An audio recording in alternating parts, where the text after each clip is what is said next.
Today's the non-tender deadline for Major League Baseball, so we are going to discuss the decision the Tigers have. Who's going to stay, who's may get non-tendered. We're going to talk about the salary situation with the team a little bit as it stands right now, and then we'll end by talking about Cy Young and MVP. All today on Locked On Tigers. You are Locked On Tigers, your daily Detroit Tigers podcast. Part of the Locked On Podcast Network, your team every day.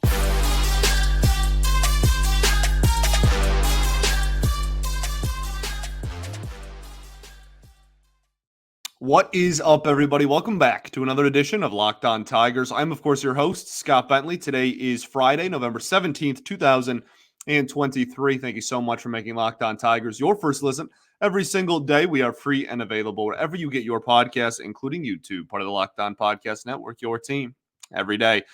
Shout out to the everydayers that do tune in every day. We appreciate you all greatly. Today's episode is brought to you by Jace Medical. You can empower yourself by purchasing a Jace case, providing you with a personal supply of 5 antibiotics that treat 50-plus infections. Get yours today at jacemedical.com. That's J-A-S-E medical.com. All righty. Well, welcome back, everyone. Hope you are having a fantastic Friday. Happy Friday to all. So we are going to discuss the non-tender deadline. That is, if you're listening to this on Friday, today. And if you're listening to this on Saturday or Sunday, then you are probably aware of the decisions that the Tigers have made.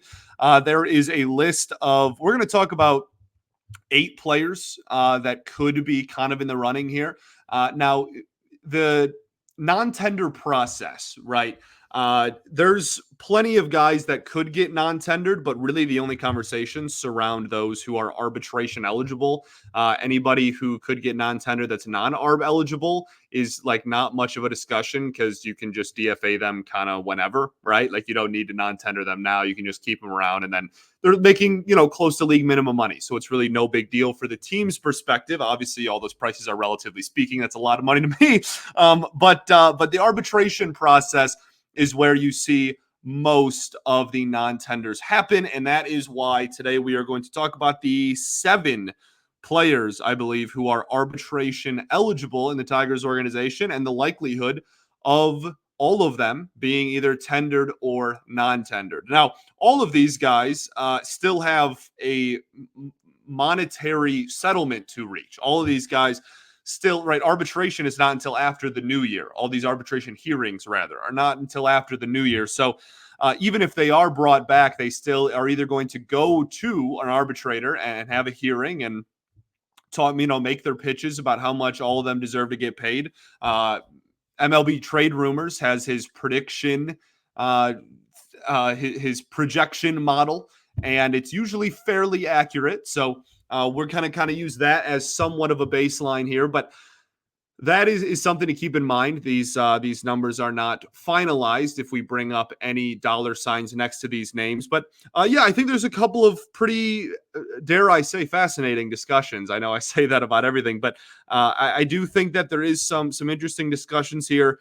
And there's some like very non-interesting discussions at the same time that are just like very easy slam dunk yeses. So without further ado, let's start by talking about, who do we want to start with? Let's start with the locks. All right, let's start with who is definitely going to get tendered.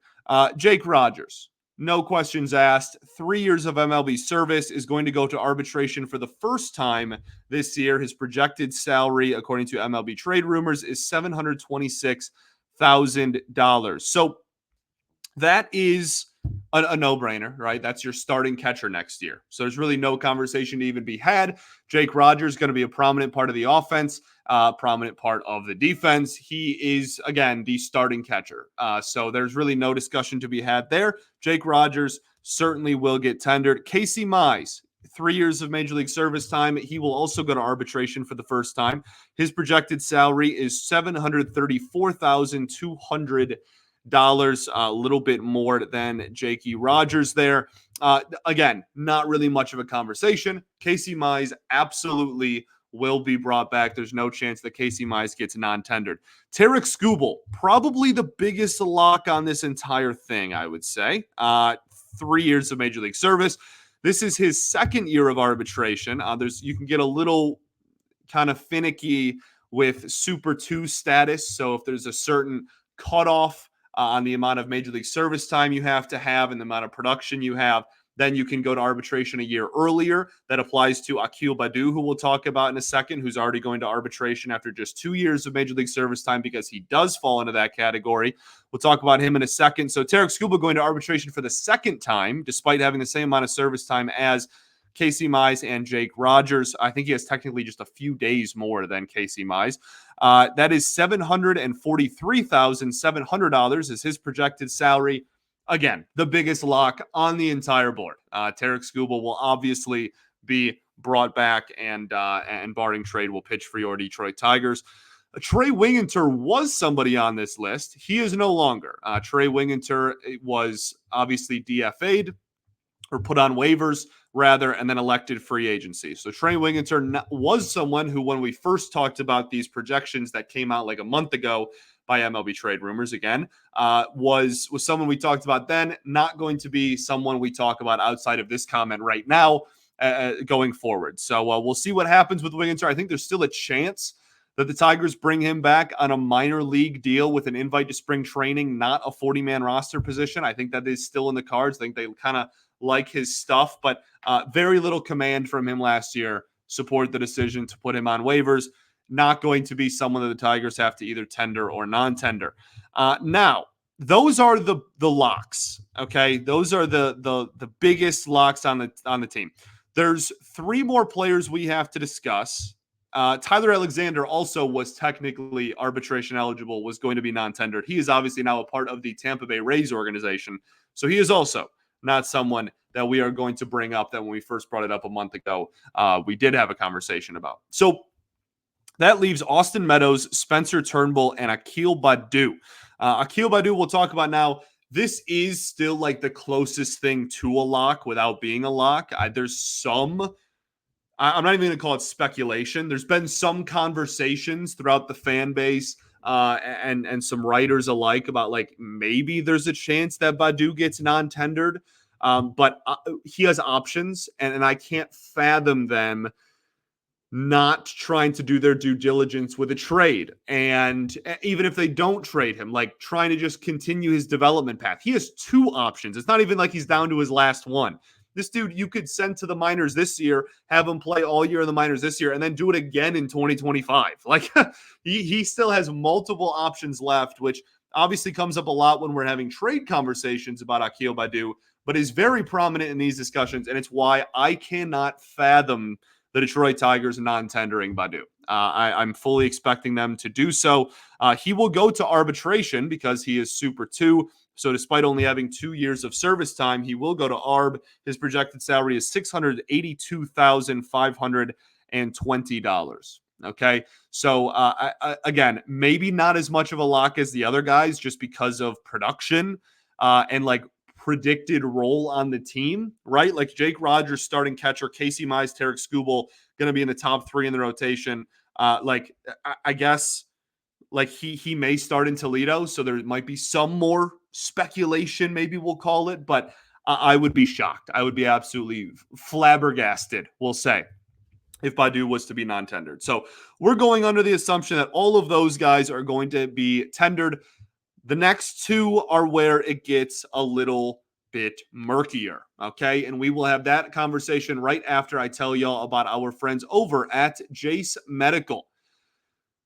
I just learned today through Jase Medical that you can get a 1-year supply of ED medications through Jase. You don't have to worry about whether or not you can refill your generics for Cialis, Viagra, etc. Any prescription you have, and this is possible because of our friends over at Jase Medical. Go online right now at jasemedical.com and receive your 12-month supply on your daily medication. Remember to use promo code LOCKEDON at checkout for a discount as well. A verified customer had this to say about Jase, quote, "I am thankful for this service. Supply chain issues caused me to cut pills in half to have it.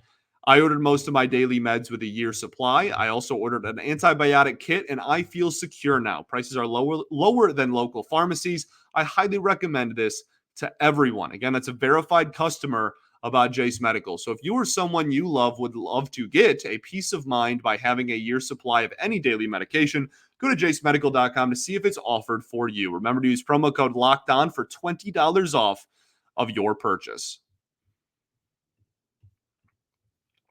All right, everybody, welcome back. Here is segment 2 of Locked On Tigers. I appreciate y'all for tuning in, making us your first listen every single day. Shout out to the everydayers that do tune in every day. We will be back on Monday. We'll recap the decisions that were made on Friday, obviously, and then we'll start, not start, but we'll continue our offseason conversations that we have been having surrounding the Detroit Tigers. We'll see what the next week has in store for us. There's a few more things that we have to discuss about the Tigers offseason. We're going to talk about the salary situation a little bit today. We'll talk about that a little bit more next week as well. But part of the salary conversation comes to the decision, or involves rather, the decision of who are you tendering and who are you non-tendering.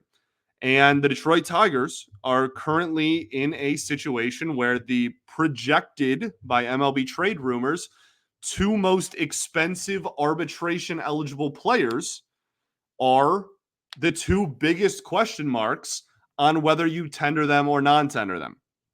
Those 2 obviously being Austin Meadows and Spencer Turnbull. We're going to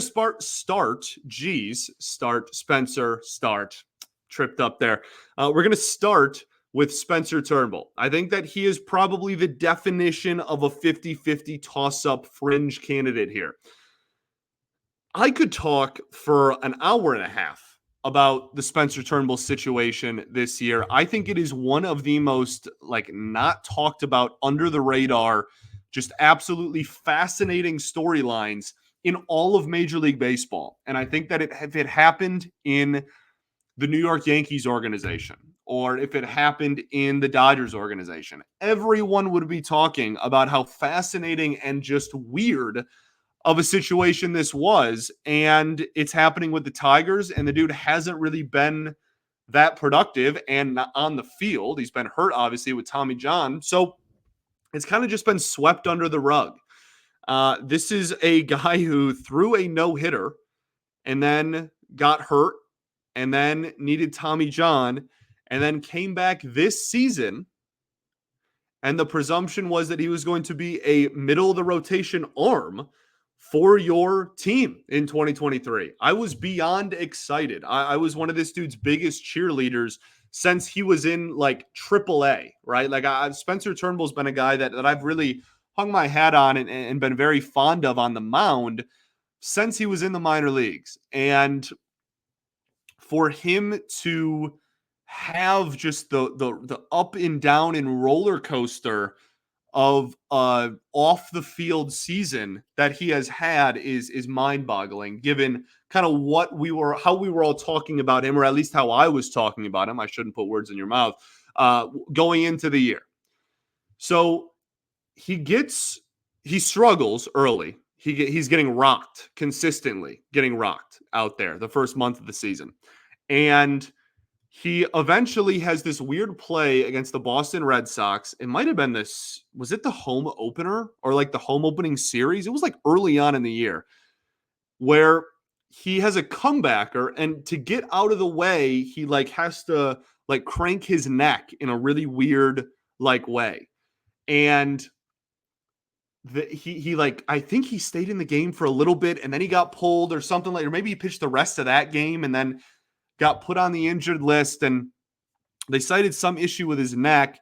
And then he was supposed to come back, and he was optioned, and he was struggling, and that's what it was. That start happens. He gets optioned.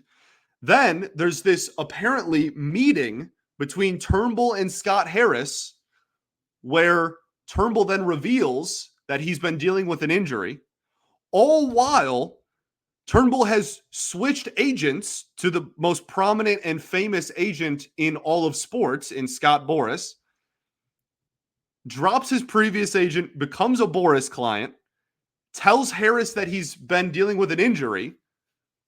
So then, to protect his service time, they send him to the injured list rather than optioning him and demoting him. He then is on the injured list for a long while, a majority of the season.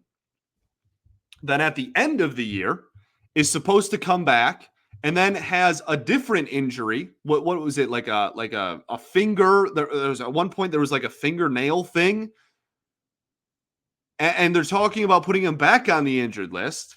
And it's just, it was one of the weirdest situations I've ever seen. I've never seen anything like that before in my life. And now we're at a situation where everybody is trying to figure out the future of Spencer Turnbull in the organization. I have been pretty staunchly on the side of this dude's getting non-tendered. I just feel like the relationship not between Boris and front office, because Scott Boris has a relationship with every front office because he is Scott Boris and he is the best in the world at what he does, whether you like it or not. But I feel like it's very difficult for all of this to happen, and then for Turnbull and the front office to just go like, all right, well, go out there in 2024. Let's see what you got. Let's see if you can be like, make the club out of camp. And Harris was asked about Spencer Turnbull specifically in the postseason. It wasn't even a press conference, media availability, we'll call it. And his comments were basically, we're expecting him to be ready in spring training, and we're expecting him to compete for a spot in the rotation. Let me get one thing very clear. There is no chance that Spencer Turnbull is on opening day in the Detroit Tigers rotation. None. There is zero chance. Now, does that mean he won't start games for the Detroit Tigers this year? Or in 2024, rather? No, I can't say that with as much confidence. Opening day starter, there is no way the Tigers front office is like, well, we're going to pencil him in for sure. He's pitched like 30 innings in the last 2.5 years. He's now on the wrong side of 30, and he wasn't exactly the definition of lights out, sans the month that the no-hitter happened, really in his major league career. There's no way that they are planning on him being legitimately in the conversation for the rotation in 2024. And I think Turnbull and his people are aware of that. Look, I say it all the time. I've been wrong before about plenty. I will be wrong about plenty more. I cannot fathom Spencer Turnbull being in this rotation on opening day. What does that mean for his status in regards to being tendered or non-tendered? I do still think it's a 50-50. I think that the Tigers could be like, well, he's under team control. There's nothing he can really do about it, whether he's pissed off at us or not. And I don't know Turnbull. I don't know if he's pissed off at the team or not. But my point is, I think that he doesn't have any say in team control or how it works. That's just how baseball's always worked. Until you got 6 years of service, you're stuck there, buddy. All right. So I think that there is a way for them to tender him. Maybe he comes into camp. They go, hey, why don't you work as a reliever? He's got really good stuff, which is the most frustrating part of the Spencer Turnbull experience. He's got really good stuff. But the command has been wildly inconsistent his entire major league career. So we will see. I think he's fringe at best. I still lean toward them non-tendering him. But if they did bring him back, based on the comments that Harris said and the fact that, I mean, what, you're going to get rid of him for nothing? You might as well try to make him a reliever. Maybe you can try and trade him. He doesn't have much trade value as it stands right now, if any at all. But, like, I understand trying to utilize your assets as well.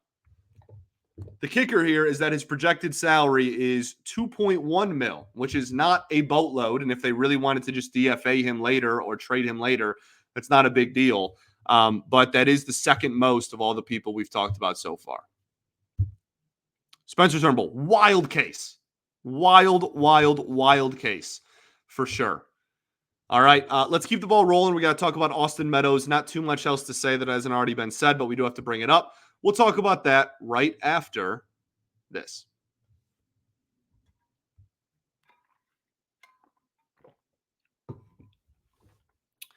All right, everybody, welcome back here. Segment 3, third and final segment of Locked On Tigers. I appreciate y'all for tuning in, making us your first listen every single day. Shout out to the everydayers that do tune in every day. We will be back on Monday, keeping the off-season ball rolling and talk about these decisions that are made. If there's any big surprises or anything on Friday. So Austin Meadows, 5 years of service, his final year of arbitration, $4.3 million is the projected salary.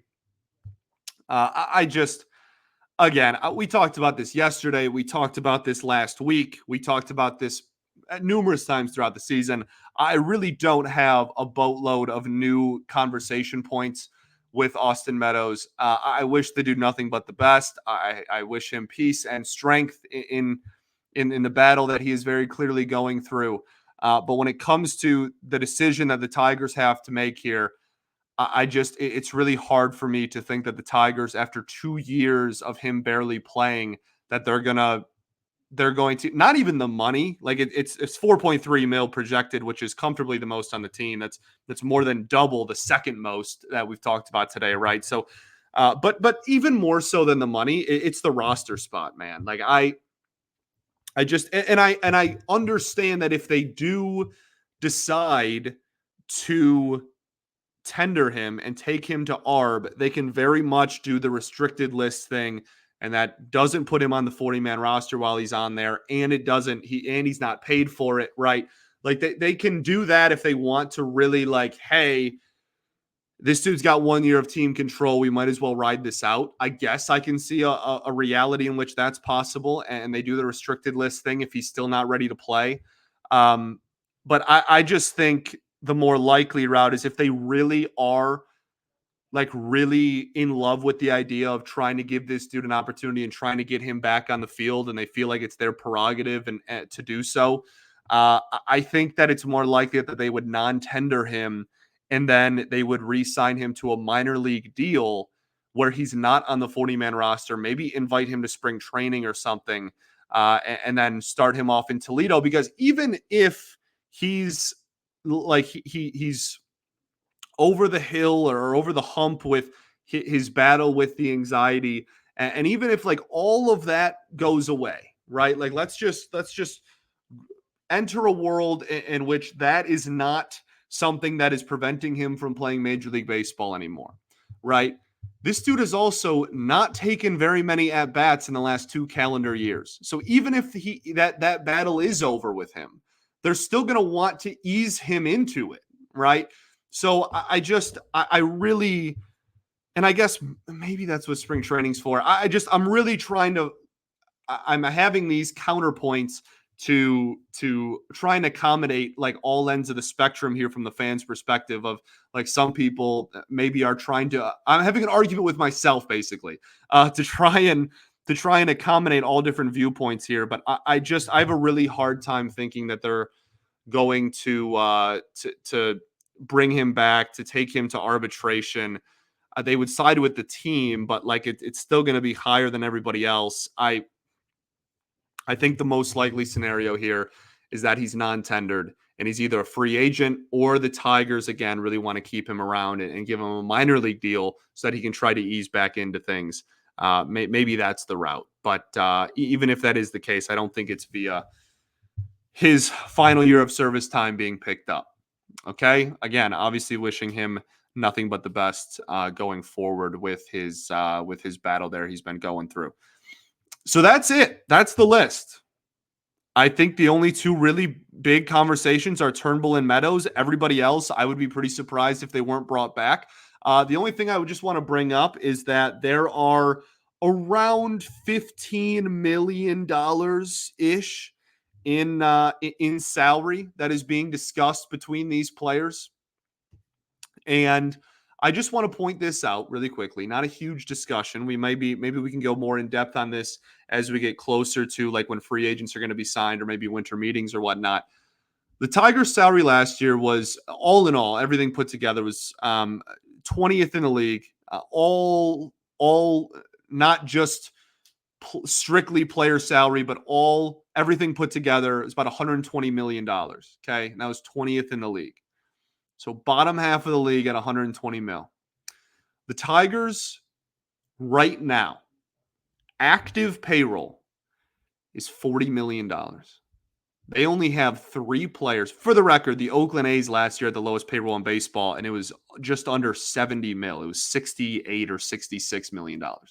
Tigers' active payroll right now is 40. It's actually technically 39.999. 40 mil. There's only 3 players on this entire roster that are under contract. Everyone else is arbitration, pre-arb, team control. Everyone else is going to make like $4.5 million or less. That's wild. Javi Baez is making 25 of those 40 mil as well. Mark Hanna, 11.5 mil. Carson Kelly option picked up for 3.5 mil. That's it. That's all the guaranteed money you have. In theory, you could drop this entire roster on Friday. 3 people under contract. Now, does that mean that number is going to stay? No. Again, these people are going to go to arbitration. This number is going to go up. There's going to be, millions of dollars thrown around in terms of arbitration. That is not a reflection of like on opening day the Tigers are going to have $39 million of payroll. Okay, we're hoping going to sign some free agents. Trades happen. Blah blah blah. That thing will get back up there. But the point being that quote unquote get back up there, you could add 20 million to this. It'd be less than what the A's did last year. You'd add 30 mil to it, and you'd be like 29th in baseball. You could double it. And it would be still in the bottom 10 comfortably in baseball, if not bottom like 5 to 7. And the Twins just announced, their GM came straight from his lips, just announced 2 weeks ago that they're probably trying to shed payroll. Go win the AL Central. Why not us, baby? I want to talk about Cy Young and MVP just a little bit. No surprises, really. I kind of agreed with all of it. I know that some people, there's some analytics people that were not too fond of Blake Snell winning the Cy Young just because he walks so many people. I don't know. I kind of go back and forth on that. I'm as much of a dominate the strike zone, walks are bad for pitchers, good for hitters guy than anybody, right? That's kind of my forte as well. But he didn't give up hits and he didn't give up runs. And at the end of the day, I think walks are something that, if your whip is higher because you walk, so you have a high walk rate, that's something that you can use for predictive stats. You can kind of use that as like, oh, is this a sustainable pace? Is he going to be able to do this all the time, et cetera, et cetera. But at the end of the day, if you go through a full season, you don't give up runs, that is the goal. And in this season, Blake Snell, didn't give up runs. And that's at the end of the day, that is the whole point of everything. And any gripe you have against the amount of walks a pitcher has is because you're trying to predict his ability to give up or not give up runs. So that's kind of where I stand. It's kind of a walking a fine line of we'll call it quote unquote old school and new school mentalities there. But I'm not mad at the decision there at all. I know, again, some people are. Garrett Cole absolutely deserved AL Cy Young, and then MVP was pretty much a cakewalk. I guess I'm somewhat surprised Acuna was unanimous, but like not really.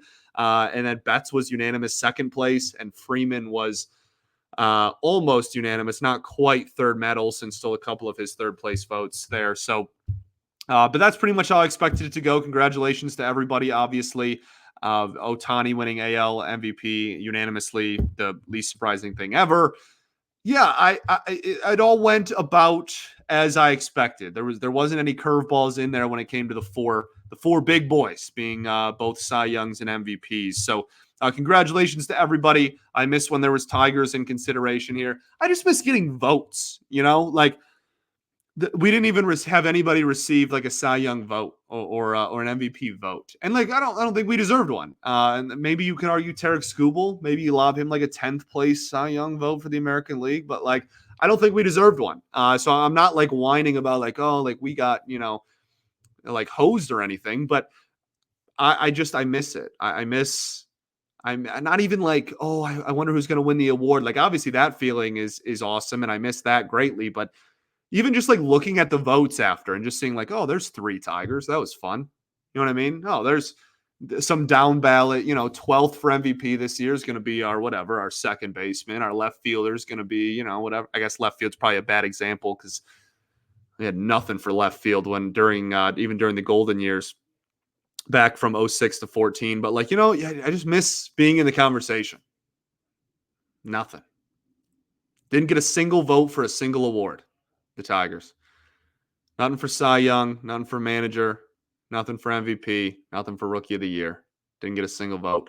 Holton, I guess you could argue maybe should have gotten like, I don't know, a 5th place. I don't even know. 5th. Can you vote past 5th in Rookie of the Year? I feel like you can't. I feel like it's only a top 5 voting thing. If it's top 10, maybe you could argue give him an 8th or a 9th or a 10th place in a Rookie of the Year. But I don't know. Just something I wanted to just like reminisce about. Kind of miss it. Thanks for making Locked On Tigers your first listen every single day. Shout out to the everydayers that do tune in every day. We will be back on Monday, baby. Appreciate you all greatly. Thank you for the continued support of the show through the offseason. I love our community so much. I will never take it for granted. I will never take y'all for granted. I appreciate you all greatly for listening and allowing me to be a part of your lives every day. That is how I view it. I take it very seriously, and I appreciate and love all y'all. All right. Peace and love. Going to therapy's dope. I'll catch you on Monday, baby. Go Tigers.